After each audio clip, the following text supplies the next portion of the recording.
Bismillah. Le moustique et le cheval. Dans une grasse prairie, près d'une calme petite rivière, passait un petit cheval paisible et brun, aux yeux intelligents.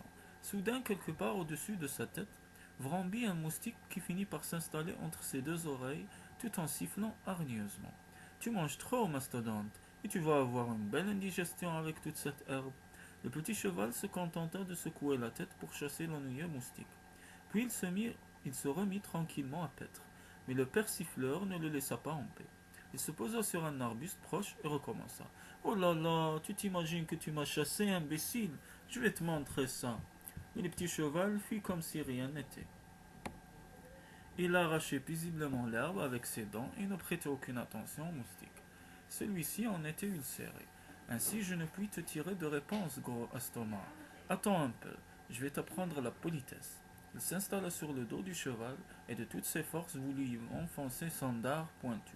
Mais bien qu'il s'y employa de son mieux, il n'y parvint pas et ne réussit pas à transpercer la peau du petit cheval.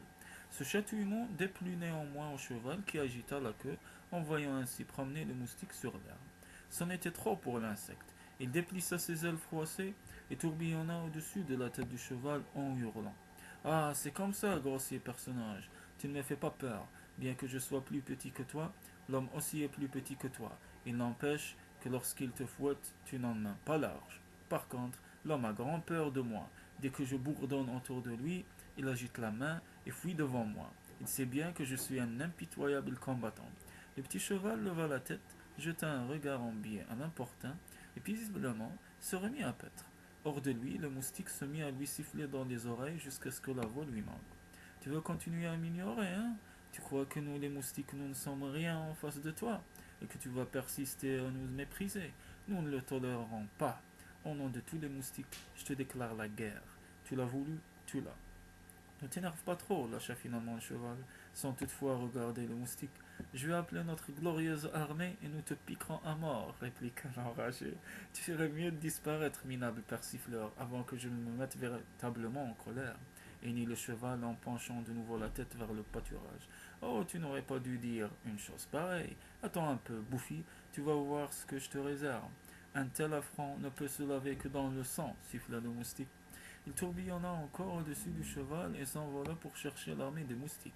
Un instant plus tard, au-dessus de la tête du petit cheval, le ciel s'obscurcissait et crépitait comme un orage.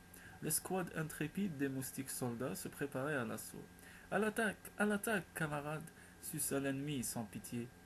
Il nous a insultés, il nous a méprisés, qu'il périsse donc, criait d'une voix aiguë notre moustique qui s'était institué commandant. À mort l'ennemi, hurrah! Hurlèrent les moustiques, excités. Ils aiguisèrent leurs dards, et tel un nuage vrambissant se jetèrent à l'assaut du petit cheval. Ce dernier les chassa tout d'abord avec sa queue, puis avec une certaine impatience, il agita plusieurs fois la crinière. Mais de nouvelles vagues de moustiques l'assaillirent et envahirent son dos. Cela l'agaça quelque peu, aussi s'allongea-t-il sur l'herbe et se roula-t-il d'un côté et de l'autre, écrasant presque tous les moustiques.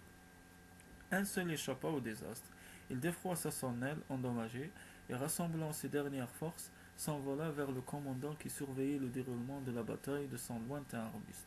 Il lui annonça: Nous avons vaincu, mon commandant. Nous avons abattu le cheval qui gît à présent dans l'herbe, les jambes raidies dans l'ultime convulsion de la mort. Le commandant remercia son camarade de cette excellente nouvelle, lui promit la plus haute médaille de guerre et s'empressa de quitter le champ de bataille. Il vola jusqu'à l'arbre le plus proche et claironna pour le monde entier: Gloire, gloire, nous avons gagné la guerre, l'ennemi est défait. À nous la gloire éternelle, camarades, les plus intrépides soldats du monde. Pendant ce temps, le petit cheval intelligent, paisible et brun continua de paître la tendre herbe grasse près de la calme petite rivière.